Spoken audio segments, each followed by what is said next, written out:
ईश्वर की शपथ लेती हूँ कि मैं विधि द्वारा स्थापित भारत के संविधान के प्रति सच्ची श्रद्धा और निष्ठा रखूंगी। प्रदेश में भाजपा सरकार के हुए 4 साल पूरे।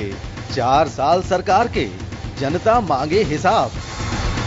इसी पर देखिए हमारा खास कार्यक्रम 4 साल सरकार के, रोजाना शाम 6 बजे सिर्फ जन टीवी पर।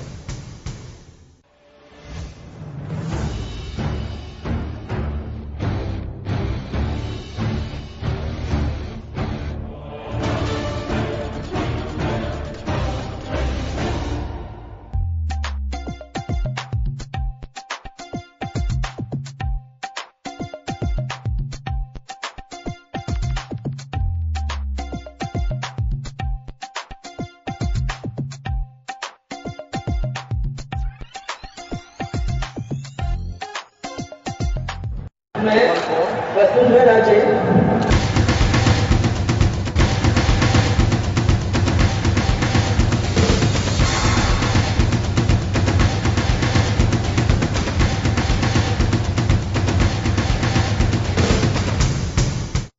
नमस्कार जन टीवी में स्वागत है आपका। मैं हूं योगेंद्र। आप देख रहे हैं खास खबर। खास खबर में हम बात करेंगे हमारी सीरीज जो आप देख रहे हैं लगातार, राजस्थान सरकार के 4 साल। आज हम बात करेंगे ग्रामीण विकास पंचायती राज। किसी भी सरकार के लिए एक अहम विभाग कहा जा सकता है कि क्या स्थिति है। और ये बात सही है कि हर नेता, हर पार्टी का मैनिफेस्टो कहता है कि देश की आत्मा वो गांव में बसती है। अब कितना विकास हो पाता है आजादी के 70 साल बाद, ये देखने वाली बात है। और 4 साल के अगर हम कार्यकाल की बात करें वर्तमान सरकार के, वसुंधरा राजे जी के दूसरे काल की, राजेंद्र राठौड़ साहब जो वरिष्ठ नेता भी, उनके हाथों में विभाग की जिम्मेदारी है। ये बात अलग है कि पहले किसी और के पास में थी, उसके बाद में अब उनके पास में आई है। तो चलिए उनके क्या दावे हैं, आमजन क्या सोचता है उनके कार्यकाल को लेकर के, और हमारे जो पैनलिस्ट हैं वो बताएंगे कि वास्तव में कहां दावे सरकार के हैं और हकीकत क्या है। उसके साथ ही स्वराज संकल्प पत्र जो जारी किया था उसमें किस तरह के दावे किए गए थे। तमाम पहलुओं को हमारे सीमित समय छूने की कोशिश करेंगे। आप जन टीवी के साथ बने रहिए और देखिए मंत्री जी का दावा और आम जन की पहल।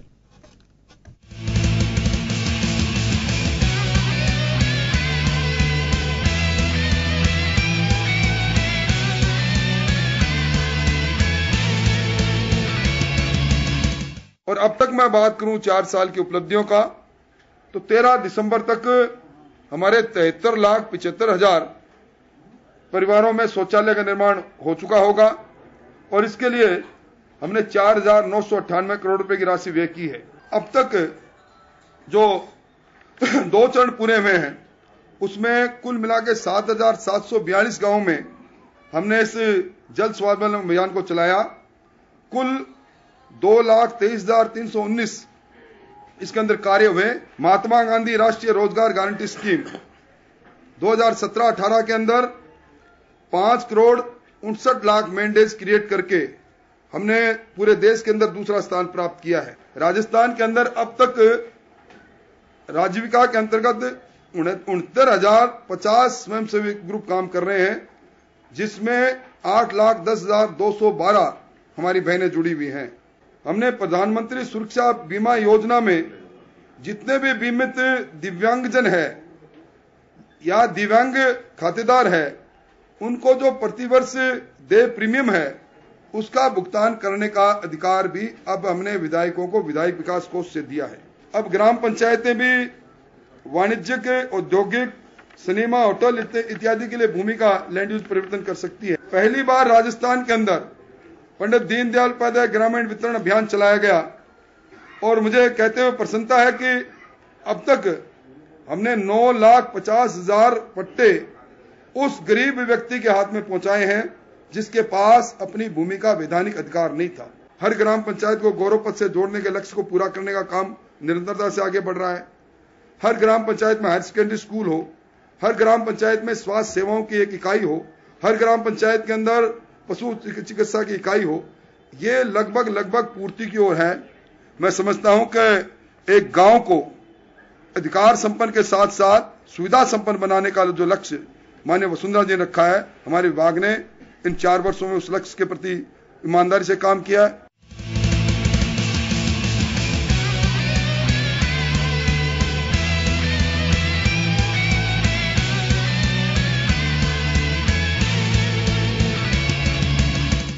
गांव में सीनियर सेकेंडरी स्कूल अरेंज हुआ है, इसके ब्लॉक के खोरे बने हैं और पानी की टंकी का निर्माण चल रहा है। सोखते गड्ढे काफी तादाद में बने हैं और कम से कम इस एक वित्तीय वर्ष में 40 से 50 लाख के काम हुए हैं। सरकार की जो घोषणा पत्र था 4 साल पहले, उसके अनुसार जो गांवों का दूरस्थ इलाका है वहां पे अभी तक सरकार नहीं पहुंची है और सरकार जो गांव का सबसे गरीब तबके का आदमी है और दूर दराज में आदमी है, वहां की सरकारी स्कीमें अगर पहुंची भी है तो उसमें बहुत सारे दोष हैं और जो लाभ गरीब आदमी को मिलना चाहिए वो नहीं मिल रहा है। पंचायत स्तर पे जो कार्य हो रहे हैं बिल्कुल नील बराबर हैं और जो कार्य होने चाहिए वास्तव में ग्रास रूट पे गरीबों के वो कार्य नहीं हो रहे हैं और जो 29 विभागों के जो पंचायत राज के पास जो अधिकार थे पंचायत समितियों के अधीन वो बिल्कुल नगण्य है। गांव के अंदर अभी विकास का कार्य जारी है, सड़कें बन रही है, नालियां बन रही है, लाइट की सुविधा हो रही है, पानी की सुविधा हो रही है, लेकिन कुछ कार्य अभी अधूरा है। जैसे खेल ग्राउंड के अंदर कार्य थोड़ा अधूरा पड़ा है लेकिन काम अभी जारी है और पार्कों की मरम्मत का काम अभी अधूरा है और गलियों का जो गंदा पानी है उसका निकासी काम जारी है। ग्रामीण विकास में जो है मेरी पंचायत में ऐसा कोई विकास नहीं हुआ है जो ग्राम पंचायत के थ्रू ग्रामीण विकास कुछ भी नहीं किया। एक मात्र जो है खाद्य सुरक्षा का जो है एक मकान बनाया, बाकी हमने जो है किसी प्रकार का कोई नहीं। मेरे गांव में वैसे सभी व्यवस्था है जैसे बिजली, सड़कें, नालियां, स्कूल, अस्पताल सभी है, लेकिन मेरे गांव में मेरे क्षेत्र में पानी की समस्या बहुत बड़ी है। वहाँ भी 25 लाख रुपए पास हो चुके हैं लेकिन ग्राम पंचायत वाले इस वजह से वो परेशानी हो रही है। गाँव वालों को 3 महीने हो गए 3-3 किलोमीटर से पानी लेके आ रहे हैं। श्वासन दिया झूठा पीन दियो। दूसरी बात मान रहेगा कि मान जितना भी काम हुआ है पंचायत राज के मान काम है जो कच्चा काम कर छोड़ दिया। पास बरसात के टाइम रेतड़ी बेर गई फ्री ग्रेवल रोडा में बनाई को नहीं। मजदूर है जो नरेगा के मान खाली मिस्ट्रोल चाल मजदूर है को नहीं। गांवों के विकास के लिए बहुत कुछ वादे किए थे लेकिन शायद IAS लॉबी और जो ऊपर के जो अधिकारी लोग हैं वो इस चीज को लागू शायद नहीं करना चाहते हैं। इस वजह से सरकार की योजनाएं हैं वो अंतिम छोर तक नहीं पहुंच पाई है।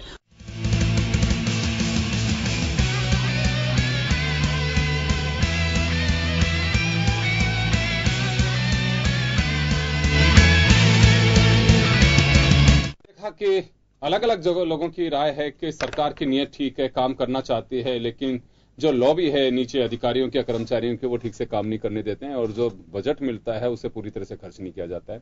कोई पानी के पीने की समस्या बता रहा है, कोई सड़कों की समस्या बता रहा है, कोई ये कह रहा है कि हमारे संविधान के संशोधन में हमें अधिकार मिले पंचायतों को, लेकिन उस तरह से काम नहीं हो पा रहा है। चलिए हम बात करेंगे कि वास्तव में विकास की आत्मा कितनी बसती है गाँव में, वो देखने वाली बात है। हमारे साथ OP यादव जी भाजपा नेता इस वक्त साथ में हैं, किसान नेता और जाने माने विश्लेषक रामपाल जी जाट हमारे साथ में हैं, धर्मवीर जी चंदेल साहब हमारे साथ में हैं जो पत्रकार हैं और रामनारायण जी मीना साहब कांग्रेस के वरिष्ठ नेता हमारे साथ हैं। धर्मवीर जी आपसे मैं जानना चाहूंगा कि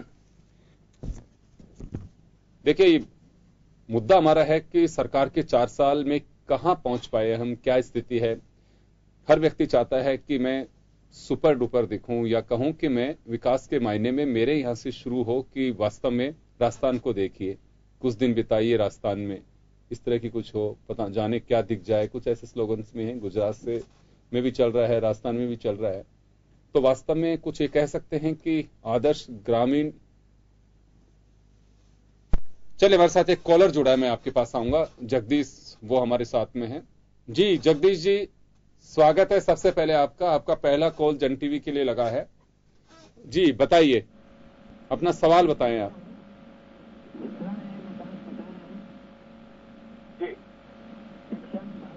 जी और स्वास्थ्य विभाग में बिल्कुल कोई मतलब काम नहीं हो रहा है।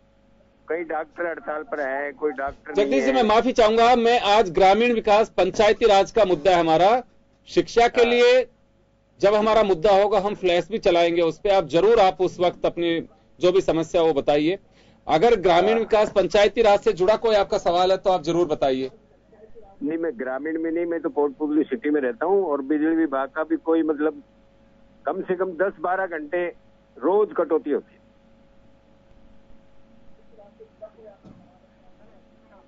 जी चलिए, शुक्रिया आपका धर्मवीर जी। पंचायती राज पर मैं अपनी बात एक दृष्टांत से शुरू करूंगा।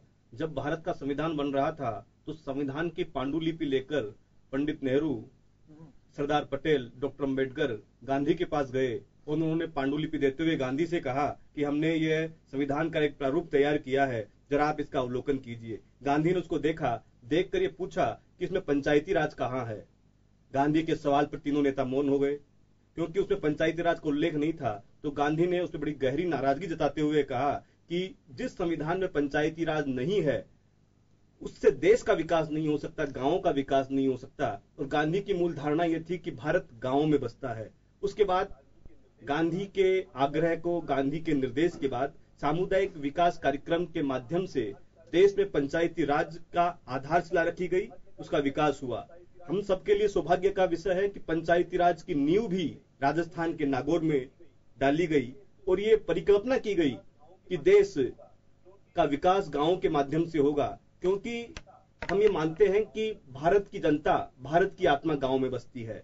लेकिन जो सपना उस देश में स्वतंत्रता सेनानियों ने देखा था, भारत के लोगों ने देखा था कि विकास की धारा गांव से शहरों की ओर, गांव से संसद की ओर जाएगी, लेकिन वो फलसफा अधूरा रहा। उस लक्ष्य तक हम नहीं पहुंच पाए।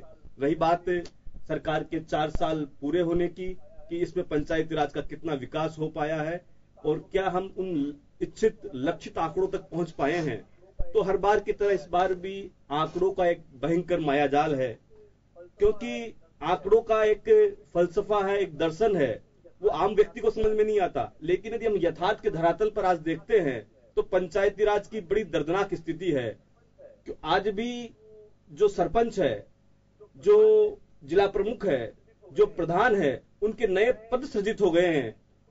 महिलाएं जहां पर हैं वो खुद आ नहीं पाती हैं, उनकी जगह महिला सरपंच पति, महिला प्रधान पति, महिला जिला प्रमुख जैसे नए पद सृजित हुए हैं, जो पूरी तरह संवैधानिक और रोचक बात हो रहा है, ये आप कह सकते हैं कि अब तो इस नाम से जाने लगे हैं। अगर किसी के विवाह समारोह में तो इंट्रोडक्शन कराया जाता है कि सरपंच पति हैं, प्रधान पत्नी हैं, जिला परिषद पति है, ये पंचायत समिति सदस्य पति है, इस तरह से और उनके एक परिचय दिया जाता है। जी, जबकि यह अधिकार महिलाओं को इसलिए दिया गया था कि महिलाएं जो घर की 4 दीवारी के अंदर कैद रहती है, जो घूंघट के अंदर अपना जीविकोपार्जन करती है, उसको धैर्य से बाहर निकालकर पंचायती राज के माध्यम से अपने कार्यों का भी हस्तक्षेप करने का अधिकार उसको मिले। लेकिन वो धर्मवीर जी, एक भीलवाड़ा से एक कॉलर है हमारे साथ, मुकेश जी जुड़े हैं भी। जी मुकेश जी, आप जन टीवी देख रहे हैं और सुन रहे हैं।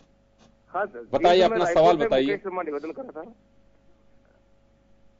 मैं कहना चाह रहा हूँ कि विकेंद्रीकरण नीति के तहत अरबों रुपए सीधे भी ग्राम पंचायतों में जा रहे हैं, लेकिन पंचायत स्तर पर कर्मचारी न होने के कारण जो सरकार की लाभकारी योजना है वो लागू नहीं हो पाती है। उसमें स्टाफ की कमी के कारण से काम में देरी, अनियमितता, भ्रष्टाचार देखने को मिलता है। सरकार दावे तो बहुत करती है कि हर ग्राम पंचायत स्तर पर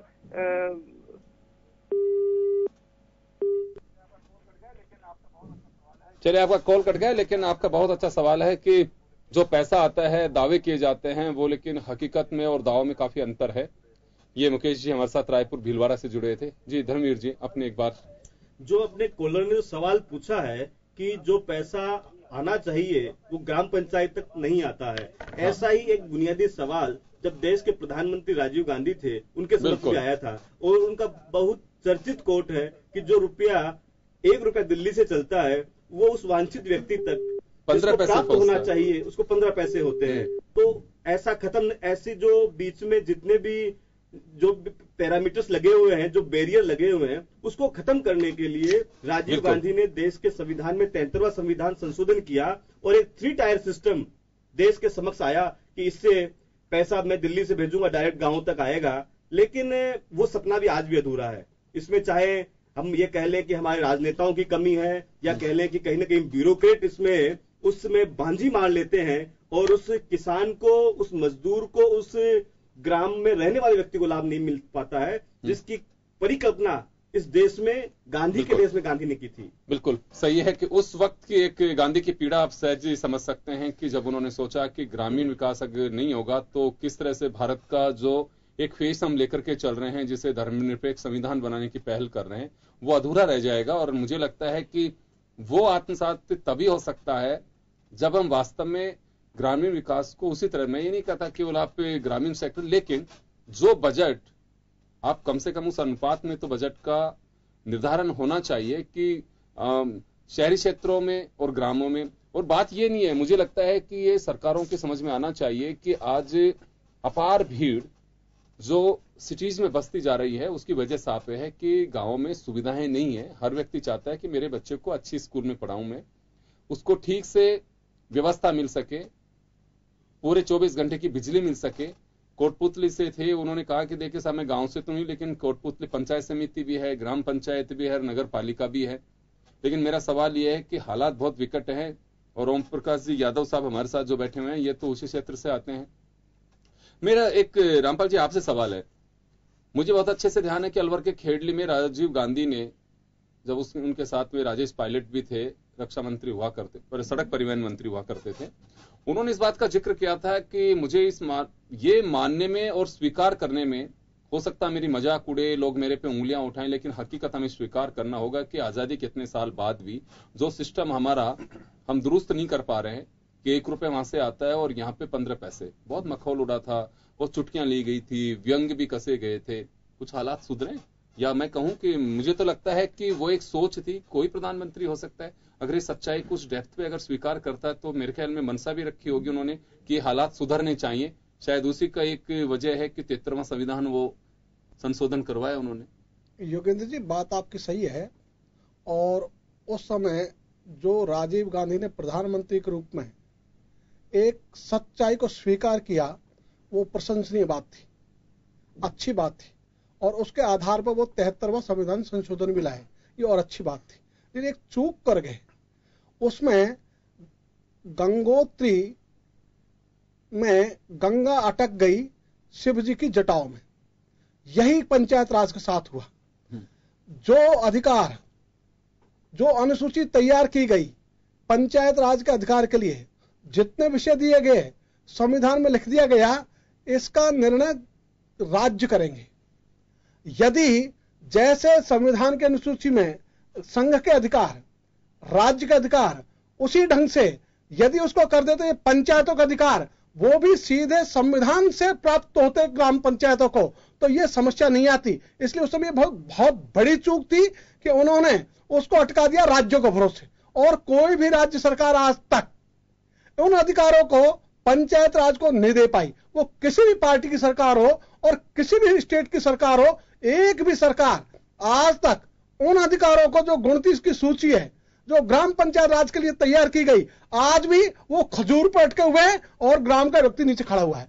तो ये मैं तो ये मांग करता हूं हमेशा, और मैंने हमेशा बोला है कि वो जो अभी भी यदि कुछ जो प्रधानमंत्री हैं, जिनकी भी सरकार है, वो संशोधन ला दे छोटा सा, और इतना सा संशोधन ला दे कि वो जो अधिकार है वो राज्यों के द्वारा पंचायतों को नहीं मिलेंगे, सीधा संविधान से पंचायतों को मिलेंगे। यदि सीधा संविधान से पंचायतों को अधिकार मिल जाए तो ये समस्या खत्म हो जाएगी। और आज जो पंचायत राज की स्थिति हो गई राजस्थान में या पूरे देश में, पंचायत राज बन गया प्रयोगशाला।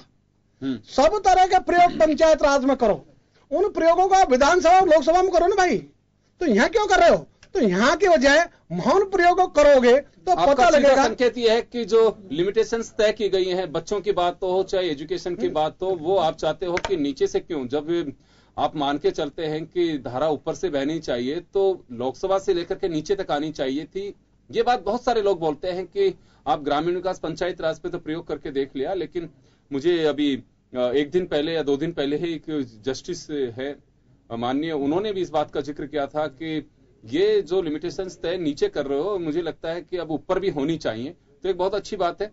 रामनारायण जी, आपके पास में आना चाहूंगा। आपको ग्रामीण विकास से लेकर के विधानसभा और लोकसभा दोनों का तजुर्बा है, और हम जानना चाहेंगे पार्टी लाइन से ऊपर उठ करके कि वास्तव में आजादी के इतने साल बाद भी, देखिए मुद्दा तो 4 साल बेशक है हमारा, लेकिन उस डेप्थ को भी हम छूने की कोशिश करेंगे कि हमारा सिस्टम गड़बड़ है कि वास्तव में नीति निर्माताओं की नियत में खोट है कि चाहते ही नहीं है कि ग्रामीण क्षेत्र पंचायती राज मजबूत हो? योगेंद्र जी, बिल्कुल साफ है, पंचायतों को कमजोर किया गया है और ये भी सही विश्व को संदेश दिया था, हिंदुस्तान को संदेश नहीं था। लेकिन उस समय दीपक जलाने के बाद में हमारी न्याय पंचायत हुआ करती थी, छोटे छोटे केसेज भी सुना करते थे, आज उनको सबको खत्म कर दिया गया है। नंबर 2, परिस्थितियां बनती है कि जितना आपका पीडब्ल्यू का उसका जो है एस्टिमेट, पंचायतों को कंपेल किया जाता है कि आप सस्ते में काम करो, उसका नतीजा निकलता है फिर उसके बाद में करप्शन बढ़ा है। आज की तारीख में कोई पंचायत के सरपंच से आप अलग से बात कर लो, नीचे से लगा ऊपर तक करप्शन बढ़ा है, पहले ये चीजें नहीं थी। और मैं तो इसको कोई ज्यादा अतिशयोक्ति नहीं होगी कहने में। माननीय मंत्री जी अभी कह रहे थे कि हमने वसुंधरा जी कहने से क्या है, वसुंधरा जी का मकान सामने बैठता है, जब से उनको पंचायत राज दिया है तब से खुद नाराज है। क्या वो खुश है? क्या वहां जाते नहीं है, ना कोई डिस्कशन हो रहा है। अब उन्होंने एक बात बताई है, कौन सा पथ है? गौरव पथ। 500 फुट 50 फुट किसी पंचायत में हो रहा है, जबकि किलोमीटर में सड़कें बना करती थी। उसको प्रचारित किया जा रहा है, हम बहुत कुछ कर रहे हैं गौरव के लिए। कहीं कहीं 2-3-4 किलोमीटर हो सकता है, बाकी इन अमूमन ये है। दूसरा, आज पंचायतों के पास एजुकेशन का जो शिफ्ट किया था पिछली गवर्नमेंट ने, कांग्रेस की ने, उस अधिकार को वापस ले लिया गया है। गांव में बहुत से एरिया जैसे मैं बता सकता हूं 10-10 किलोमीटर तक आज स्कूल नहीं है, हमारे बच्चे पढ़ नहीं पा रहे हैं। तो ऐसी स्थितियां पैदा क्यों की जा रही है, इसके बारे में कुछ समझ के बाहर की बात है। पंचायतों की मीटिंगों में पटवारी नहीं आता, ग्राम सेवक नहीं आता, पंचायत समिति में आप आए दिन मीडिया में देखते होंगे, पंचायत समिति की मीटिंग में अधिकारी नहीं आते। ये एक तरह से पंगु जिसको कहते हैं वो स्थिति जिला परिषद में नहीं आते, जिला परिषद में कलेक्टर्स नहीं जाते। तो ये जो अधिकारी कंट्रोल में नहीं है तो सरकार का फेलियर है। ये कहना कि साहब अधिकारी कर्मचारी जैसा आपने कहा, मैं इसको नहीं मानता। घोड़े पे सवार जानता है तो घोड़े पे हाथ रखते हो, समझ जाता है कि सवार अपने आप ठीक हो जाता है, और वो नहीं है तो फिर लात की दे के नीचे गिरा देता है। तो सरकार तो घोड़े लात की दे के गिरा देती, तो अफसरों के आधार पे आप कुछ। चलिए, मैं आपके पास में हूँ। ओपी यादव साहब बहुत देर से इंतजार कर रहे हैं जवाब देने का। यादव साहब, आपसे जानना चाहूंगा कि कुछ कॉलर्स ने भी सवाल उठाए और यहाँ पे जो सवाल निकल करके आ रहे हैं, अभी जैसे उन्होंने कहा कि कलेक्टर्स मीटिंग में नहीं जाते हैं, ये बात सही है? अगर ऐसा है तो सरकार और कुछ कॉलर जो है लगातार हमारे साथ जुड़ रहे हैं पिछले दिनों से, उनका साफ कहना है कि सरकार नीति बनाती है लेकिन मॉनिटरिंग का कहीं ना कहीं अभाव है। ये सच्चाई क्यों हम बताना चाहते हैं आपको कि अभी देखिए जिला परिषद की बैठक होती है, एक रोज यहीं पे नाराजगी जताते हुए कलेक्टर साहब को बुलाना पड़ा, मीटिंग में नहीं आए। और ये कैपिटल की अगर स्थिति ऐसी होगी तो आप अंदाजा लगा सकते हैं और जगह क्या हाल होगा। जाते कभी कोई पूछता है कि कलेक्टर इस साधारण सभा की बैठक में क्यों नहीं गए, सीईओ के भरोसे क्यों छोड़ा जाता है। कलेक्टर का एक ड्यूटी बनती है कि जिला परिषद की बैठकों में वो पहुंचे, जनप्रतिनिधि नहीं पहुंचते हैं, सांसद नहीं पहुंचते हैं। गंभीरता पे एक सवाल खड़ा हो रहा है। ये ऐसा नहीं है कि कोई पहली मर्तबा ऐसा हो रहा है कि बिल्कुल साहब 4 साल के शासनकाल में ही कलेक्टर नहीं पहुंच रहे हैं, लेकिन सुधार करना होगा। क्योंकि आप जब सरकार में आए थे तो उस वक्त बहुत सारी चीजों को बहुत नजदीक से देख रहे थे और आप लोग चाहते थे कि सिस्टम सुधरना चाहिए, दुरुस्त होना चाहिए। पहला सवाल तो मेरा यही है कि वास्तव में 4 साल में हालात सुधर पाए क्या? निश्चित रूप से योगेंद्र जी, जितने भी मेरे अभी पूर्ववर्ती वक्ताओं ने अपने अपने विचार रखे, हो सकता है उनके खुद के स्वयं के विचार हो, बाकी हमारी सरकार जब से आई है तब से पंचायती राज के कार्यों के अंदर बहुत ही तेज गति से काम हुए। हर पंचायत के ऊपर एजुकेशन के स्तर पे हायर सेकेंडरी स्कूल प्रमोट किया गया, हर पंचायत पर गौरव पथ का निर्माण किया गया, हर पंचायत पर शुद्ध पेयजल मीठा जल जनता को उपलब्ध कराने की व्यवस्था की गई। स्वास्थ्य सेवाएं और उनको रोजगार परक कार्य, जो नरेगा जो कांग्रेस के राज में जो एक भ्रष्टाचार की बलि चढ़ चुका था, उसके अंदर सुधार किया। भुगतान के अंदर हमने ट्रांसपेरेंसी ला करके ऑनलाइन भुगतान करने की सुविधाएं हमने प्रदान की। तो ये सारी तो योजनाएं जो आज हम जो कर रहे हैं, ये सब पुरानी जितनी भी वक्ताओं ने हमारी बात बताई, कमियां बताई, उनको सुधारते हुए तो आगे बढ़ा जा रहा है। रही बात किसी ऑफिसर की कहीं उपलब्ध नहीं होने की, हो सकता है किसी परिस्थिति के कारण किसी अन्य काम में व्यस्त हो, उस दिन नहीं आ पाए हो, लेकिन ऐसा पिछले 4 वर्षों में कहीं पर भी सुनने को नहीं नजर आया होगा आपको। एक निवेदन हमारे यादव साहब देखिए, सरकार की नीयत पे सवाल नहीं खड़ा हो रहा है। मैं आपको याद दिलाना चाहूंगा आपकी पार्टी के फाउंडर और राजस्थान के पूर्व मुख्यमंत्री स्वर्गीय भैरव सिंह शेखावत की विधानसभा की आपके एमएलए से कहिए, एक मिनट सुन लीजिए आप मेरी बात, आपके एमएलए से कहिए कि वो लाइब्रेरी में जाकर के वास्तव में उस वक्त की विधानसभाओं की कार्रवाइयां पढ़ें। वजह साफ है उसकी, अगर पहले उंगली को अगर विधायक उठाता था या अगर कहीं किसी समाचार पत्र में कोई बात आती थी, कलेक्टरों की चौपाल की बात हो चाहे और दूसरी बातें हो, तो उस पर सवाल खड़े होते हैं, उस पर गहराई होती थी। अभी जैसे आज आप कह रहे हैं कि कोई व्यवस्था हो सकती है, यही हालात राजस्थान की विधानसभा में देखते हैं, जो मुझे लगता है कि लोकतंत्र के लिए उचित नहीं है। अगर वास्तव में कोई बात है तहने जाइए, आपके हो सकता है सामने वाला गलत आरोप लगा रहा हो, लेकिन आप लोग तहने जाने की कोशिश ही नहीं करते हैं। लगातार ये बात आती है, मुख्यमंत्री साहिबा ने कहा, मैं कहता हूं कि उनकी नीयत बहुत अच्छी है और बिल्कुल होना चाहिए, पूछा जाना चाहिए कि आप लोग कितने दिन तक जाकर के चौपाल में बिताते हैं। मंत्री जाते हैं, उनके लिए अनिवार्य कर रखा है कि आप जाइए, लेकिन हालात क्या पहुंचते ही नहीं है। कलेक्टर क्यों नहीं जाते हैं चौपाल में, संभागीय आयुक्त क्यों नहीं जाते, प्रभारी सचिव क्यों नहीं जाते चौपाल में, कभी पूछा जाता है? नहीं, ऐसा नहीं है।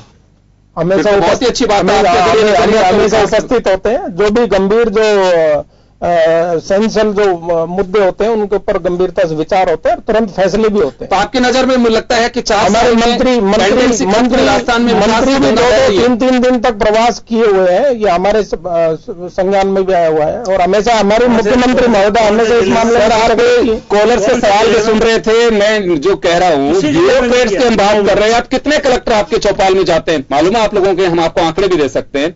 संभागीय आयुक्त कितने जाते हैं, प्रभारी सचिव कितनी बार जाते हैं, के दौरे तय होते हैं। ये तो कोई पूछेगा कि आप कितने गांवों को जाकर के टच करके आए? हेडक्वार्टर में बिल्कुल उनकी सभी अकाउंटेबिलिटी तय की हुई है, सब पहुंचते हैं, ऐसा कुछ नहीं है। ये सब इस तरह की जो यदि बातें हैं, अगर कोई इस तरह से अनुपस्थित रहता भी है, नहीं पहुंच पाता है, तो उसका स्पष्टीकरण लिया जाता है। निश्चित रूप से सजग है सरकार और पूर्णतः पंचायती राज को मजबूत करने के अंदर हमारी पार्टी पूर्णतः से सहयोग और उसका मजबूत करने के अंदर प्रयासरत है।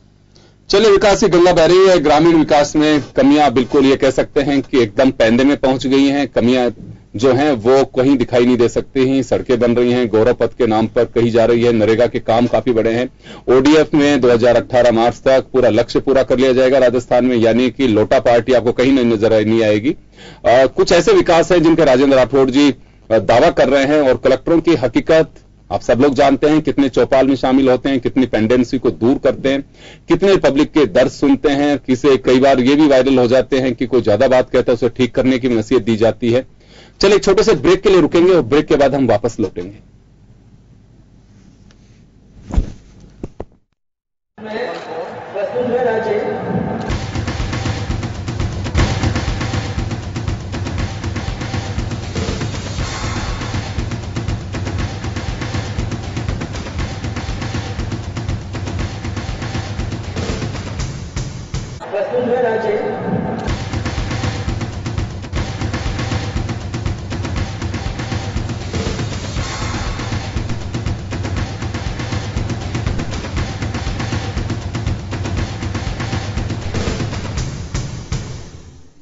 तो ब्रेक के बाद एक बार फिर आपका स्वागत है। आप देख रहे हैं खास खबर और खास खबर में बात कर रहे हैं सरकार के 4 साल की सीरीज पर। आज हम बात कर रहे हैं ग्रामीण विकास पंचायती राज पर। ब्रेक से पहले हम बात कर रहे थे, हमारे जो साथी बैठे हुए वो सवाल खड़े कर रहे थे, लेकिन ओपी यादव सब खारिज कर रहे हैं। जो भाजपा नेता है उनका कहना है कि बहुत विकास हुआ है और एक जो प्रक्रिया है वो ठीक से चल रही है। धर्मवीर जी, आपके पास में आना चाहूंगा। देखिए, कुछ अनाउंसमेंट किए थे, क्योंकि समय कम है बहुत डेप्थ में जाने के लिए, तो मुझे लगता है कि पूरे दिन भर की बहस जब कई बार चलती है, मुकर्रर किया जाता है विधानसभा में या लोकसभा में समय, तो वही कम पड़ता है। कई सदस्य कहते हैं हमें अवसर नहीं मिला, हम इतने कम समय में कैसे क्या कर सकते हैं। देखिए, स्वराज संकल्प पत्र में कुछ महत्वपूर्ण घोषणाएं थी, अब कितनी पूरी हो पाई। स्टेट ग्रांट एक्ट के तहत पट्टों की बात थी, तो पट्टों की शायद चल रही है अभी। जो मेजर जो बातें हैं, कुछ जिलों के गठन का जिक्र किया गया था, तहसीलों का गठन किया गया था कि उपखंड अधिकारियों के लिए हम कुछ ऐसे उपखंड मुकर्रर करेंगे, और कुछ बीपीएल परिवार, साथ ही मुख्यमंत्री आवास योजना, प्रधानमंत्री आवास योजना, इसको लेकर के भी जिक्र किया गया था। तो इसे कहां माने कि हम कुछ मैनिफेस्टो की ऐसी चीजें हैं जिनके लिए हम कह सकें कि हाँ बिल्कुल ये काम राजस्थान में बहुत अच्छे से हुए, क्योंकि सरकार ने 4 साल का वक्त लिया है, काफी बजट खर्च हुआ है। राजेंद्र राठौड़ साहब ने कहा है कि करोड़ों रुपए हमने खर्च किए हैं, अरबों रुपए खर्च किए हैं, तो विकास भी दिखना चाहिए। योगेंद्र जी, मैं एक महत्वपूर्ण बात ये कहना चाहता हूं कि जो महत्व संसद का और विधानसभा की बैठकों का होता है, वही महत्व जिला परिषद, पंचायत समिति और ग्राम पंचायत की बैठकों का भी होना चाहिए, क्योंकि जो फैसले हाई लेवल पर संसद में लिए जाते हैं, स्थानीय स्तर पर पंचायत में फैसले होने चाहिए, लेकिन पंचायतों की बैठकें नहीं होती, पंचायत समिति की बैठक नहीं होती और जिला परिषद की बैठक नहीं होती।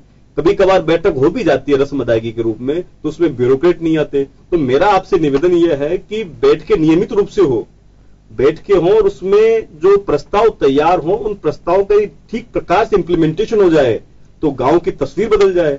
क्योंकि जो प्रस्ताव पंचायत स्तर पर लिया जाएगा, पंचायत समिति स्तर पर लिया जाएगा और जिला परिषद स्तर पर लिया जाएगा, वो प्रस्ताव वहां के जो स्थानीय जनप्रतिनिधि हैं वो बताएंगे हमें क्या करना चाहिए। यदि इस पे इंप्लीमेंटेशन हो जाए तो बहुत अच्छा रहे। दूसरी बात आपने कही कि प्रधानमंत्री आवास योजना के तहत लोगों को मकान बनने चाहिए थे, कुछ जिलों का गठन होना चाहिए था, तो अभी जिलों का गठन तो शायद मुझे लगता है कि सरकार की पाइपलाइन में है और ये जो बजट आएगा इसमें सरकार उसका अनाउंसमेंट कर देगी। लेकिन जो प्रधानमंत्री आवास योजना के तहत, बीपीएल आवास योजना के तहत जो मकान बन रहे हैं, वो अच्छा पहल है कि मकानों का निर्माण हो रहा है। जो गरीब व्यक्ति है, बीपीएल व्यक्ति है, समाज का अंतिम व्यक्ति, उसको मकान तो मिल रहा है, लेकिन उसमें कहीं ना कहीं भ्रष्टाचार की बू आ रही है, क्योंकि बिना कुछ चंदा दिए मकान नहीं बन पा रहे हैं। जो सुविधा शुल्क है, जिसको आजकल लोग प्रशासन की भाषा में लोग स्पीड मनी भी कहने लगे हैं, तो उस पर अंकुश लगना चाहिए। हालांकि ऐसी भी कभी कभार कार्रवाई करती है, लेकिन विदाउट मॉनिटरिंग के अभाव में हमें कई बार ये देखने को मिलता है कि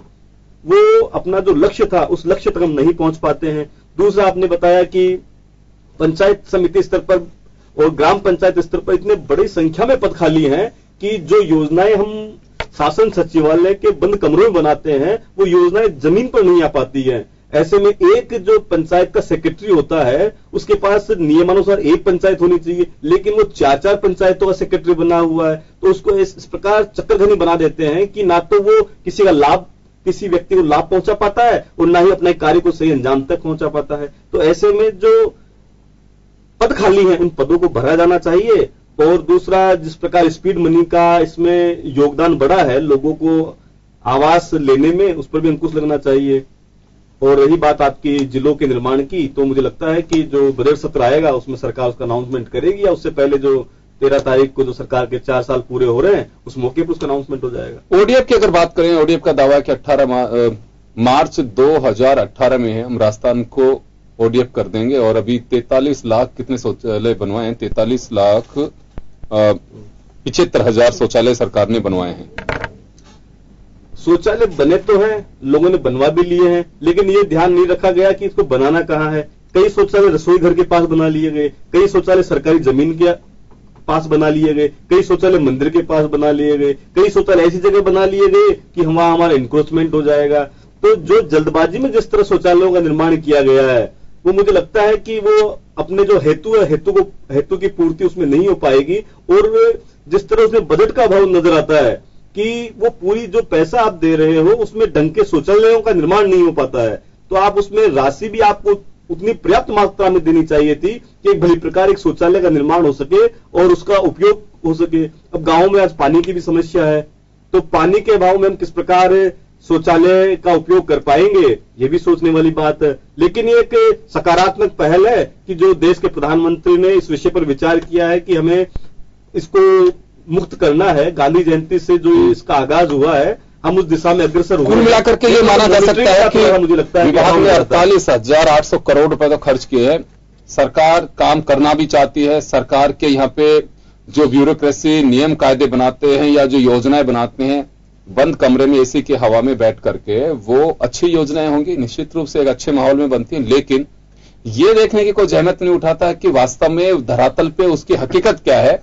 ये जब तक जानने की प्रक्रिया शुरू नहीं होगी, मैंने ओपी यादव साहब से कहा था कि भैरव सिंह शेखावत जी का वक्त रहा हो, चाहे उनसे साथ के जो उस वक्त के मुख्यमंत्री थे, अगर कोई आरोप लगता था तो उसकी डेप्थ में जाने की कोशिश की जाती थी। वो प्रतिपक्ष का एमएलए हो चाहे दूसरा हो, वो अगर कोई बात कहता था तो उसकी वास्तव में हकीकत ऐसा तो नहीं है कि हम यहाँ पे बड़ी बड़ी डींगे हाँक रहे हैं और वहां कुछ और हो, वो देखा जाता था। आजकल तो ऐसा होता है कि जैसे विभाग पे किसी ने उंगली उठा दी तो सबसे पहले मंत्री, फिर पूरी विधायकों की जो हाँ पक्ष के लोग हैं तो पूरी तरह से मैदान पाटने की तैयारी में रहते हैं कि नहीं गलत है, बिल्कुल कुछ नहीं। और बाहर आकर के वो सब कहते हैं कि क्या क्यों आए थे हम यहाँ पे, हालात बहुत खराब है। अरे भाई जब तुम्हें मौका मिल रहा है, जब तो बोला नहीं जाता है तो उस अल्ले की भीड़ चढ़ जाते हो। कल धर्मवीर जी कह रहे थे कि किसानों की समस्या उस पर चर्चा की जा रही थी और बड़ी बड़ी जब गाड़ियां देखी तो मेरे भी कहा कि किसान बहुत प्रोग्रेस कर रहा है, लेकिन ये पता नहीं था कि रबी की फसल कौन सी होती है और खरीफ की कौन सी होती है। ये हमारा विकास का ढर्रा है। ये आप सोच सकते हैं कि हम किस गति से आगे बढ़ रहे हैं। रामनारायण जी आपके पास में आना चाहूंगा मैं।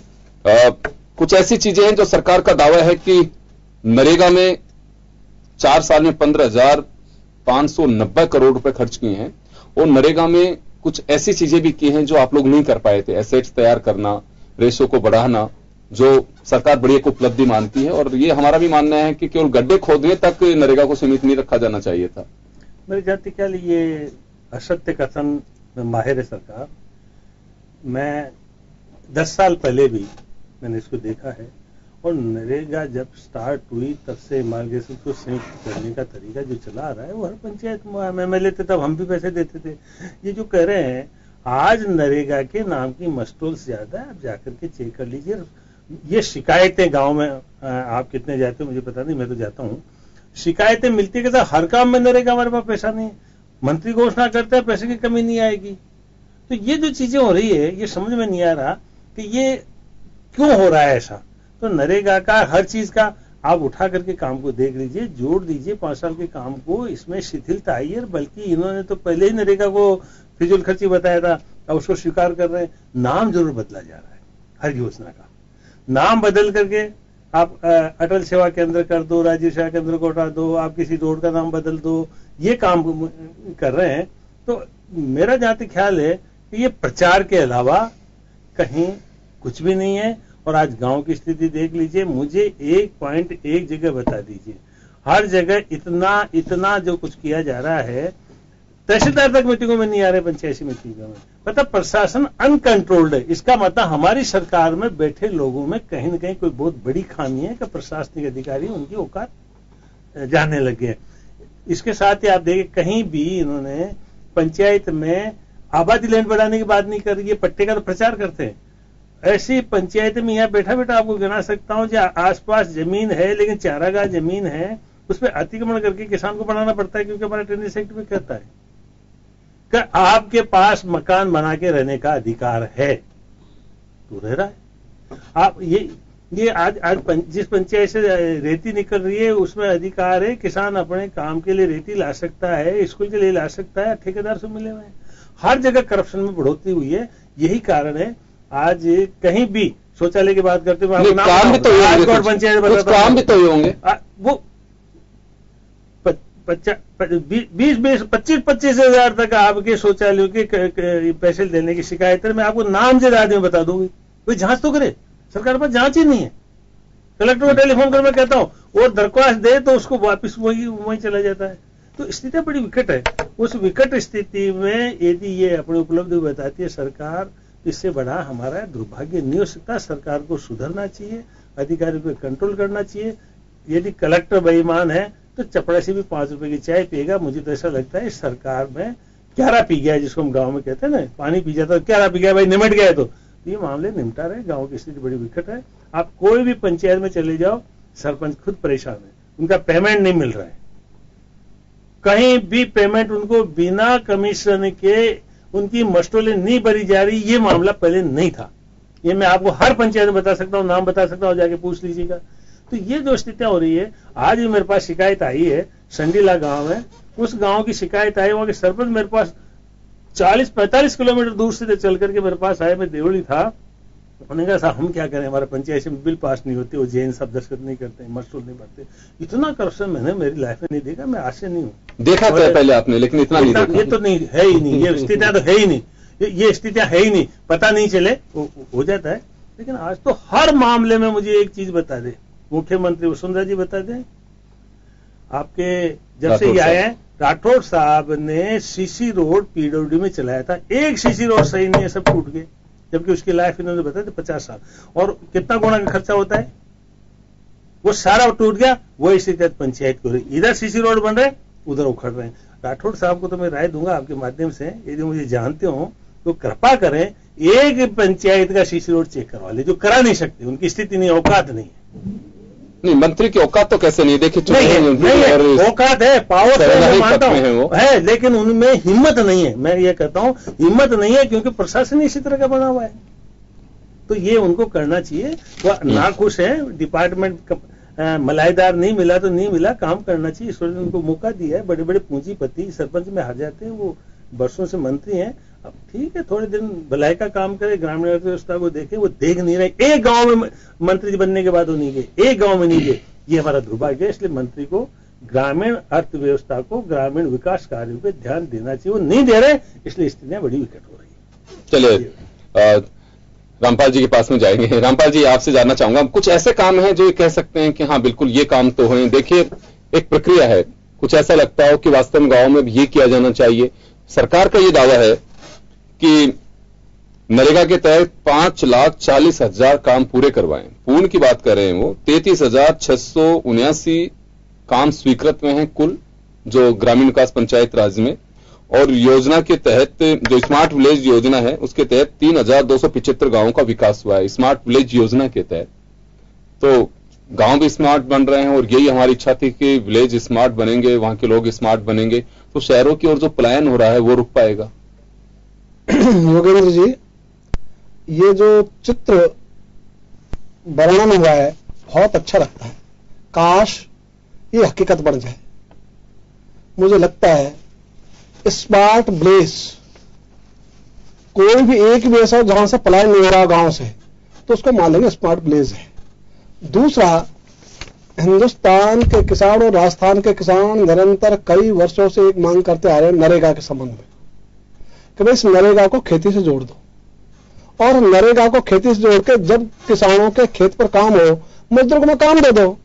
तो जितनी मजदूरी सरकार के द्वारा दी जानी है वो तो सरकार दे देगी, उसका 1/4 किसान दे देगा। तो मजदूर की आय भी बढ़ेगी, खेती का खर्चा घटेगा, देश का उत्पादन बढ़ेगा। लेकिन आज तक पहली सरकार भी चली गई, दूसरी सरकार भी आ गई, तो दोनों सरकारों ने आज तक यह काम नहीं किया कि वो मनरेगा को खेती से जोड़ दे। तो भाई हम किस बात, कहां की बात कर रहे हैं। इसलिए आज गांव की जो स्थिति, दूसरी मैं कहना चाहूंगा, आज सरसों पैदा होती है गांव में और मिले शहरों में, वही तेल बिकने जाता है गांव में। तो मैं तो शुद्धता की गारंटी और मैं उसको जो जितना खर्च हुआ किसान को तो मिलता नहीं, और तेल मिल वालों से भुगता देते हैं। इसलिए जहां उत्पादन होता है सरसों का वहीं तेल मिल क्यों नहीं हो, जहां उत्पादन होता है कपास का वहीं पंजारा क्यों नहीं हो, वहीं बुनकरी क्यों नहीं हो, वहीं कताई वाला क्यों नहीं हो, वहीं सिलाई वाला क्यों नहीं हो। ये जो एक सिस्टम था हमारा, तो ग्राम आधारित उद्योग, ग्रामों में उद्योग हम तो बनाना शहरों के नजदीक औद्योगिक क्षेत्र। इसलिए शहरों के नजदीक औद्योगिक क्षेत्र बनाने का काम सरकार जो बंद करेगी वो हम मानेंगे कि वो गांवों के प्रति गंभीर है, गांव की चर्चा कर रही है, गांव का विकास कर रही है। आज तो गांव का पैसा गांव में है ही नहीं। जिस घर में कोई नौकरी हो रहा है वो तो गांव में लगेगा कि घर ठीक ठाक है, जिस घर में नौकरी हो रहा नहीं है वो तो दुखी है आज। इसलिए आपने जो भी रचना की पंचायत राज की और विकास के नाम पर आप जो कर रहे हो सकता है आंकड़े आपके अच्छे हो। इसलिए कोई कहे कि ये बच्चा 10 वर्ष का हो गया और 10 वर्ष का होके ये 3 फीट का हो गया, इसमें आपकी क्या विशेषता है? वो तो होना ही है। तो जैसे जिसकी उम्र बढ़ेगी उसकी लंबाई बढ़ेगी। तो ये जो सारे रूटीन का काम है, ये तो ये सरकार हो कि वो सरकार हो, दोनों को करना है। जो बजट आएगा वो करना है। लेकिन मैं कहना चाहूंगा, गांव में यदि गोदाम बना दे, जैसे राजीव गांधी ने केंद्र बनाए सेवा केंद्र, ऐसे ही हर गांव में गोदाम बन जाता तो किसान को अपनी फसल गिरवे रखकर पैसे लेने के लिए सुविधा हो जाती। 2007 का कानून बना हुआ है, उसकी पालना हो जाती। तो आज 1 करोड़ रुपया एक पंचायत में आ रहा है, इनका राज भी हो चाहे इनका राज हो, दोनों में आ रहा है। उसका उपयोग यदि ये नीति बना दे कि हर गांव में 5 लाख टन का गोदाम बनेगा और 5 लाख टन के गोदाम के ऊपर खर्च होता है 50 लाख रुपया, तो 50 लाख रुपया उसको फिक्स कर देना भाई 1 करोड़ में से। तो सरकारों को जो काम करना चाहिए वो नहीं करती, जिससे किसान वो मजबूत हो। और मैं कहता हूं कि शौचालय होगी और हम खुद ही बना लेंगे शौचालय, तुम्हारे पैसे की जरूरत क्या है? इसलिए आप यदि हमारी आमदनी बढ़ गई, जिनकी आमदनी बढ़ी है उनसे कहना कोई नहीं कहा कि शौचालय बढ़ाओ, बनाओ, अपने आप ही शौचालय बना लिया। और जिन शौचालय की बात करते हैं, मैं जानना चाहूंगा, देखिए हम तुलनात्मक चीजें भी देखते हैं, कुछ ऐसा कह सकते हैं कि समय आता है, बदलता है, चीजें आती हैं, बजट भी बढ़ता है, बजट एलोकेशंस में प्रायोरिटीज तय होती हैं। यहां कुछ हम ये कह सकते हैं कि 5 साल पहले गहलोत साहब की जो सरकार थी या वसुंधरा जी की उससे पहले सरकार थी, आज देश की स्थिति बदली है। नरेंद्र मोदी साहब अपने हर वक्तव्य में बात कहते हैं, ग्रामीण, किसान सब बातें करते, खास गांव और पंचायतों की बात करें। 4 साल में कुछ तो हालत बेहतर हुए होंगे, कुछ ऐसी चीजें तो हम कह सकते हैं कि हाँ पहले से ये चीजें अलग हटी हैं, कुछ तो ऐसा होगा। मैं आपसे एक क्वेश्चन कर सकता हूँ, गाँव में आत्महत्याएं किसानों में क्यों बढ़ी है, बेहंताशा बढ़ी है? ये गाँव का विकास है। अब सवाल इसलिए योगेंद्र जी गलत कर रहा हूं तो आप बता दीजिए। नहीं, मंत्री जी तो खारिज कर रहे थे, प्रभुलाल सैनी साहब थे एग्रीकल्चर मिनिस्टर, उन्होंने साफ मना किया कि किसी किसान ने आत्महत्या नहीं की। योगेंद्र जी ये दूसरी बुरी बात है कि जो घटना हो रही है हमको खारिज कर रहे हैं। चलिए मैं तुलनात्मक बात करना तुलनात्मक बात कही, जो भी सरकारें होंगी हमेशा उनमें अंतर होगा ही, ये हो कि वो हो, इसलिए ये डिबेट का विषय ही नहीं। इसलिए तुलनात्मक तो हमेशा अंतर होगा, कोई 19 करेगा, कोई 20 करेगा, तो 19-20 का अंतर ये तो सदा रहने वाला है। और एक ही पार्टी की यदि 2 बार सरकार आ गई उसमें भी रहेगा। इसलिए अलग अलग पार्टियों की सरकार आने पर यह अंतर तो रहेगा ही, लेकिन एक ही पार्टी की सरकार 2 बार आ गई उसमें अंतर रहता है। आप 2020 हिंदुस्तान की आत्मा जो गांव में बसने की बात कहते हैं, लगातार ये बात कहते हैं मोदी साहब, वो आत्मा वही रुक रही है कि वो आत्मा पलायन कर रही है? योगेंद्र जी वो आत्मा तो आजकल चली गई अडानी और अंबानी के पास। इसलिए हमारे प्रधानमंत्री को जितनी चिंता धनपतियों के धन्ना सेठों की है, उतनी चिंता गांवों की, गरीब की, किसान की, मजदूर की नहीं है। उनका तो नाम इसलिए लिया जाता है कि हमारे पास वोट है। यदि हमारे पास वोट है तो हमारा नाम ही लेना बंद कर दे। इसलिए हम तो हैं केवल डिस्पोजल, प्लेट में जलेबी खाओ और उस प्लेट को फेंक दो। तो अभी तो किसानों को माना हुआ है प्लेट कि इसमें जलेबी रख के खा लो और फिर उसको फेंक दो। लेकिन 48,800 करोड़ रुपए हमारे ग्रामीण विकास पे खर्च हुए हैं, तो कहीं तो पैसा लगा ही होगा, ऐसे कैसे हो सकता है? निश्चित रूप से ये जो पैसा है, यदि इतना पूरा पैसा गांव में लग जाता, पूरा पैसा जो कहते हो, तो मैं सोचता हूं गांव में एक दिखता अलग से ही सुधार। वो तो अभी गांव में कहीं दिख नहीं रहा, इससे दुगने भी पैसे लगा दें, दुगने भी पैसे खर्च कर दे। यदि मूल गांव में कोई परिवर्तन नहीं आए तो उस पैसा खर्च करने का हमारे क्या उपयोग? इसलिए परिवर्तन आना चाहिए धरातल पर। तो धरातल पर परिवर्तन आएगा तो लोग कहेंगे हां परिवर्तन हुआ है। जब तक धरातल पर परिवर्तन नहीं, केवल आंकड़ों में परिवर्तन आना, इसका कोई ज्यादा उपयोग नहीं है। चलिए, आपका कहना साफ है कि सरकार योजनाएं बनाती हैं, लेकिन उसकी मॉनिटरिंग होना बहुत जरूरी है। मॉनिटरिंग तभी संभव है, या कहें कि जो योजनाएं हैं उनको अमली जामा तभी पहनाया जा सकता है, हकीकत में तभी तब्दील हो सकती है जब आपकी रेगुलर उसकी मॉनिटरिंग हो। मॉनिटरिंग के साथ ही अगर कोई शिकायत करता है तो उसकी डेप्थ में जाने का आपकी ड्यूटी है, आपका अधिकार भी बनता है। दोनों चीजें आपके पास में है, लेकिन आप उसे खारिज मत करिए, क्योंकि हो सकता है कि कोई चेहरा ऐसा हो आपको जो दिखाना चाह रहे हो और आपकी थोड़ी मदद से वो और भी बेहतर हो सकता हो। ओपी यादव साहब, आप ही के पास में आना चाहूंगा।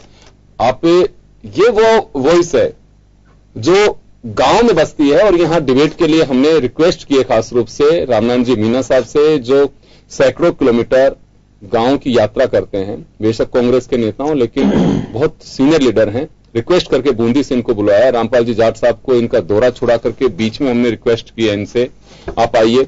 तो कुछ ऐसी चीजें हो सकती हैं कि जो आप अगर इनकी बातें हैं अगर पहुंचा सकें तो भला प्रदेश का ही होना है इसमें। योगेंद्र जी, निश्चित रूप से जो अच्छे सुझाव हैं, जैसे भाई साहब ने अभी थोड़ी देर पहले दिया था, कुछ पद रिक्त हैं और जितनी अपॉइंटमेंट्स होने चाहिए थे उतने नहीं हो पाए। उन चीजों पर जरूर सरकार ध्यान देगी। रही बात आलोचना की, तो आलोचना करना बहुत आसान होता है। हमारे दोनों ही पूर्व वक्ता रामपाल जी और नारायण सिंह जी तो बिल्कुल ही नकार दिया कि सरकार ने कुछ किया ही नहीं। और मैं भी एक पदाधिकारी हूं प्रदेश का, किसानों के बीच में ही रहता हूं और किसान मोर्चा का प्रदेश का मंत्री हूं। हर जिले के अंदर जाता हूं और विधानसभा में जाता हूं। मैं कल ही अभी पचार अपना जोबनेर साइड में गया था, मैं मुरलीपुरा और चिरकोटिया साइड में। तो भाई साहब नारायण जी कह रहे हैं कि सब सड़कें ऐसी बनी है जो कि उखड़ जाए। मैं नारायण जी को दावा करता हूं, मेरे साथ आप चलिए, मैं कल आपको दिखा के लाता हूं कि सीमेंट की रोड कैसी बनती है, सीसी रोड कैसी बनती है। इतनी मजबूत रोड आपने तो कांग्रेस के शासन में जो रोड बनाई थी उनके ऊपर रोड के ऊपर रोड, और वो भी कागजों के अंदर दिखा करके पेमेंट उठाए। हमारी सरकार ने जैसे ही आई उसकी मोटाई बढ़ाई, उसकी क्वालिटी बढ़ाई, उसकी क्वांटिटी बढ़ाई है। आप इस तरह से नकार रहे हैं, ये आप स्वयं अपने जो पुराने जो कर्म जो किए हुए हैं इनके पूर्ववर्ती सरकार के कांग्रेस शासन के, कांग्रेस शासन का शासन हमने देखा हुआ है 60 साल तक किस तरह से इन्होंने हमको देश का विकास दिया है। आज अन्य अमेरिका और चाइना के बराबर होते यदि इन्होंने कुछ किया होता तो, इन्होंने कुछ किया ही तो नहीं। यदि ये मजबूत इंफ्रास्ट्रक्चर खड़े किए हुए होते तो आज हमारे गोदाम भी होते और आज हमारी सड़कें भी होती और आज हमारा किसान और ग्रामीण वर्ग और ग्रामीण बच्चा अच्छी एजुकेशन प्राप्त करने के लिए कहीं शहर में नहीं जाना पड़ता। लेकिन ये इन्हीं के खाडे खोदे हुए हैं, उन खाडों को हमारी सरकार भर रही है। और निश्चित रूप से मैं ये दावा करता हूं नरेंद्र मोदी जी के नेतृत्व में और आदरणीय मुख्यमंत्री वसुंधरा जी के गड्ढों को भर क्यों रहे हैं? आप उनको उपयोगित कर सकते हैं उनको काम के लिए। उनको भर चुके हम, अब तो नया सड़कें तैयार हो रही है, नए गौरव पथ तैयार हो रहे हैं, नए पेयजल की टंकियां जो तैयार इन्होंने तो बना करके गए थे, गिर चुके हो। इन्होंने जो काम किए थे, इन्होंने जो काम किए, जितना भ्रष्टाचार इनके शासन में हुआ, ऊपर से इनके प्रधानमंत्री खुद स्वीकार करते हैं 1 रुपए भेजता और 15 पैसे पहुंचते। इससे बड़ी विडंबना क्या होगी इस देश के लिए? जो 25 वर्ष पहले जो प्रधानमंत्री ये कह चुका, उसके अंदर ये लोग पिछले उसके बाद में 15 साल 20 साल तक शासन कर चुके, क्यों नहीं सुधार किए इन्होंने अपने शासन में? क्यों इस तरह की समस्याएं पैदा हुई? क्या ये आज की समस्या है? क्या भारतीय जनता पार्टी के द्वारा उत्पन्न की हुई समस्या है? भारतीय जनता पार्टी का तो पूर्ण बहुमत का सरकार तो पिछले 4 वर्ष से आई है और 4 वर्ष के अंदर पूरा ढांचा तैयार नहीं हो सकता। बहुत लंबा समय लगता है इंफ्रास्ट्रक्चर खड़ा करने में, उसके लिए बजट भी चाहिए, पैसा भी चाहिए, टैक्सेस भी लगाने पड़ेंगे, कठोर कदम भी उठाने पड़ेंगे, जो हमारे मोदी जी निश्चित रूप से बढ़ रहे हैं उसकी ओर। और निरंतर हर स्टेट के अंदर इनकी सारी जो आलोचनाएं उनको नकारते हुए जनता हमको समर्थन दे रही है। और जैसे यूपी में प्रचंड जीत हुई, उसी प्रकार से आज गुजरात के अंदर आप देख लेना 18 तारीख को जो रिजल्ट आता है, हिमाचल में आप देख लेना और फिर राजस्थान में देख लेना।